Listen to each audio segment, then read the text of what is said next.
Ito po yung mga gusto maka-update kay Star Horse Peña Francia 11. Andito po siya ngayon sa Navotas area.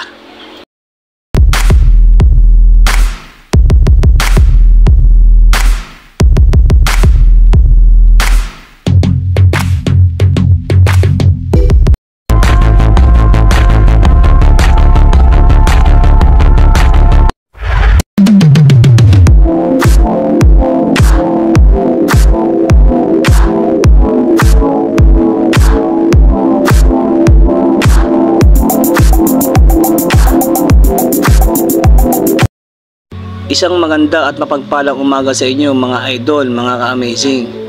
Andito po ako ngayon sa Pravel Shipyard. Ito po ay Navotas area, kung saan dito rin po inilagay noon si Peña Francia 7. So after kay Peña Francia 7 ay simunod naman itong si Peña Francia 11. Opo, tama po, dito po talaga si Peña Francia 11. At dito rin po siya pagagandahin, dahil lahat po ng ating barko na ginagawa ay pinapaganda po natin ito para sa mga pasahero natin diyan na mananakay dito sa Lucena de la Higan Port. Welcome to my channel mga ka-amazing. At syempre kung ikaw ay naligaw at bago pa lang dito sa aking channel, wag mo sanang kalimutan na i-like, share and subscribe. At syempre wag mo na rin kalimutan i-hit ang button bell para maka-update ka sa mga bago ko pang video na i-upload. At ito mga ka-amazing, diretso na tayo. Andito tayo ngayon sa loob ng car deck. Ito po ang pinaka-loob ng car deck. Yung mga ceiling ay pinakikita natin na uti-uti na po, malaki na po kasi ang pagkakaiba. Kasi may mga pintor na gumagawa na dito. So yung iba naman ay may kanya-kanya ng destination para sa mga gawa dito sa loob ng barko.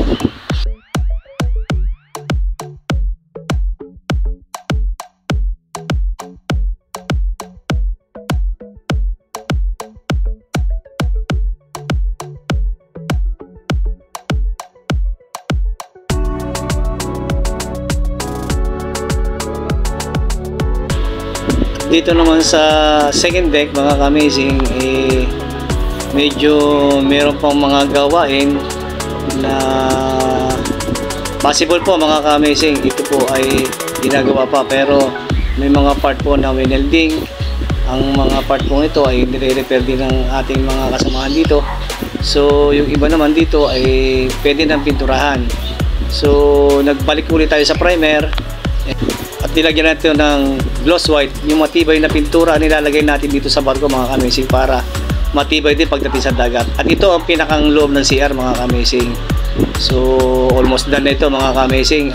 Maganda na ang loob, pinaganda pa, kaya may mga varnish na rin yung mga part nya. And syempre dito naman sa third deck, halos tapos na rin ito mga ka-amazing, dahil ito ang unang ginawa ng mga kasamahan natin dito sa loob ng barko na Peña Francia 11.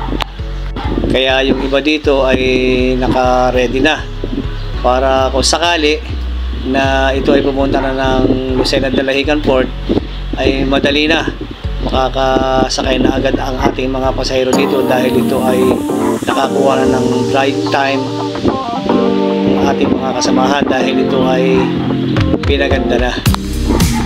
Kaya kung ito man ay makakarating dyan sa Lucena de la Higan Port, siguro ay pag-offer dito ay napakadali na. Maaari na rin siguro itong bumiyahe, dahil ang pamunuan natin ay gumagawa ng paraan para mapabilis ang takbo ng trabaho at mapaganda ang loob ng barko para sa kasisiyan ng mga pasahero natin diyan sa Lucena de la Higan Port.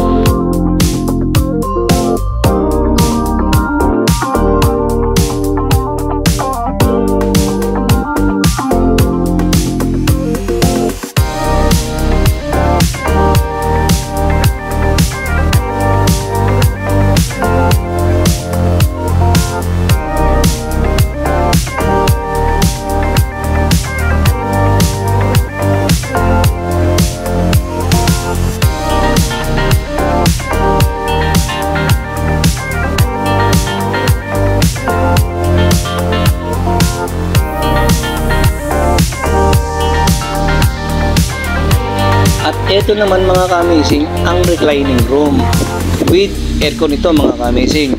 Fully with aircon ng ating room dito. So makikita natin dito na okay na, napakalinis na. Almost done na rin ito mga ka-amazing. Eh, syempre ang ating mga pasilidad ay napakalilinis na. Maganda na ang halos lahat dito mga ka-amazing. So yung ating mga to, lagay na life jacket, sineset lang natin ito, binibigyan ng magandang kulay. So yung panibagong mga bagong life jacket na inalagay dito para sa ating mga pasahero, na lagyan rin natin ng name para malaman nila kung alin ng mga emergency na pwede nilang kailangan in case na magkaroon man. At dito naman tayo mga ka-amazing sa ibabaw. Ito ay ang sun deck. So andito rin yung mga life wrap and life ring. So nilalagyan natin ito na panibagong pintura. So yung iba pa dinadagdagan. Then nilalagyan natin ito ng mga pangalan and number. So in case nga nagkaroon tayo ng emergency ay napakadali po nitong kunin at gamitin para sa ating mga mananakay na kung sakali man mga ka-amazing. And syempre makikita din natin dito ang kabuuan ng sun deck na napakalawak. Yun, pati ito po ang Nabotas Pravel Shipyard, kaya makikita po natin dito na maayos na po ang pinaka dito. At yun mga ka-amazing, maraming salamat sa panonood nyo at sana ay gabayan kayo ng ating mahal na Panginoon. At huwag nyo pong kalimutan na i-share ang aking maliit na content na to para sa mga ating mga sumusubaybay sa mga ganitong content. At God bless sa inyo mga ka-amazing. Ingat.